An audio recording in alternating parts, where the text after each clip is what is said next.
कि मुसलमान शादी भी करता है, पत्नी को साथ रखता है, तो नेचुरल फिनोमिना है कि बच्चा होगा। अब इनके नेता ना शादी करते हैं, ना पत्नी को साथ रखते हैं, तो बच्चा कहां से आएगा? संजय जायसवाल जी से अनुरोध करता हूं कि अपने नेताओं को, संघ के नेताओं को समझाएं कि शादी ब्याह करें, और अगर शादी ब्याह करें तो पत्नी को साथ में रखें, तभी बाल बच्चा हो।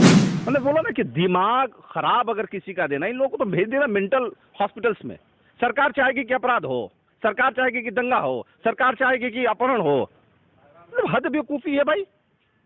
राजा कभी चाहता है कि लूट खसुट मचे। अब ये हिंदू मुसलमान का बात करेगा ना तो उस लाठी से इनको इनकी औकात बता देगी। सीमांचल में अमित शाह का दौरा और उससे पहले बीजेपी की बयानबाजी के अल्पसंख्यक जो हैं वो सबसे ज्यादा बच्चे पैदा कर रहे हैं। हमारे साथ दानिश रिजवान है। संजय जायसवाल ऐसा बयान देकर के आखिर बिहार को किस ओर धकेलना चाह रहे हैं? हिंदू मुस्लिम की तरफ ले जाने की कोशिश कर रहे हैं। अब कोई मुद्दा तो बचा नहीं इनके पास में। जब से सरकार बदली है, मानसिक तौर पे इन लोगों ने संतुलन खो दिया है, तो अब अनर्गल बयानबाजी कर रहे हैं। संजय जायसवाल के भी परिवार में 4 सदस्य हैं, 4 भाई बहन हैं, तो हम दो हमारे दो का नारा अगर दे रहे हैं तो फिर अपने घर में भी झांक के देख ले। रही बात सीमांचल के मामले पे कि अल्पसंख्यक आबादी बढ़ा रहे हैं, तो संजय जायसवाल जी को सोचना चाहिए कि मुसलमान शादी भी करता है, पत्नी को साथ रखता है, तो नेचुरल फिनोमिना है कि बच्चा होगा। अब इनके नेता ना शादी करते हैं, ना पत्नी को साथ रखते हैं, तो बच्चा कहां से आएगा भाई? कौन से नेता आखिर जी से आग्रह करता हूं, देखिए मैं संजय जायसवाल जी से अनुरोध करता हूं कि अपने नेताओं को, संघ के नेताओं को समझाएं कि शादी ब्याह करें, और अगर शादी ब्याह करें तो पत्नी को साथ में रखें, तभी बाल बच्चा होगा। कौन से नेता नहीं रख रहे हैं ये बता दें। नहीं, बहुत सारे ऐसे नेता है, एक का नाम बदले तब ना। जब तादाद हजारों में होती है तो नाम किसका कितना ले।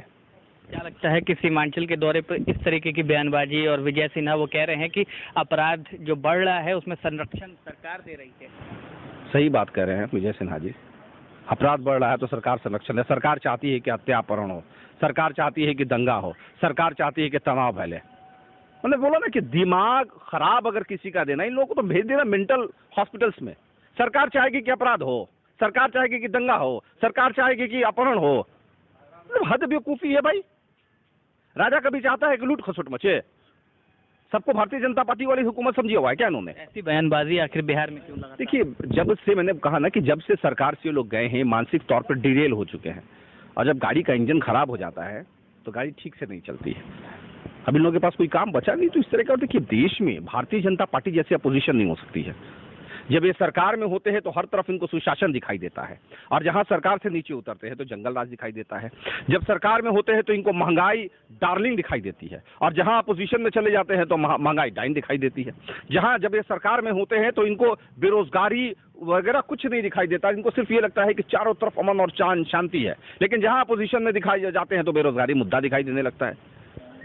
देखिए, भारतीय जनता पार्टी एक अच्छी विपक्ष की भूमिका निभा सकती है, इसलिए देश की जनता अभी इन्हें विपक्ष में भेजने वाली है। बिहार में जिस तरीके से हिंदू मुस्लिम प्ले कार्ड किया जा रहा है, इसको आप लोग कैसे आके रोकेंगे? जनता के बीच जो है, देखिए बिहार की जनता लाठी लेके खड़ी है। अब ये हिंदू मुसलमान का बात करेगा ना तो उस लाठी से इनको इनकी औकात बता देगी। अब बिहार की जनता लठमार हो चुकी है, इनकी हकीकत को समझ चुकी है। तो कितना भी हिंदू मुसलमान कर ले, बिहार में होने वाला नहीं है। 90 के दशक में करथ लेके चले थे आडवाणी जी, लालू जी ने एरोप्लेन में ठूस के भेज दिया था। तो ये दंगाइयों के लिए लाठी लेके बिहार की जनता खड़ी है, फैलाए ना, उसी लाठी से जवाब देगी। दानिश रिजवान थे हम के प्रवक्ता, जिन्होंने साफ तौर पर कहा है कि हिंदू मुस्लिम प्ले कार्ड जो है वो चलने वाला नहीं है, क्योंकि बिहार की जनता सजग है और लाठी लेकर बीजेपी नेताओं का इंतजार कर रही है।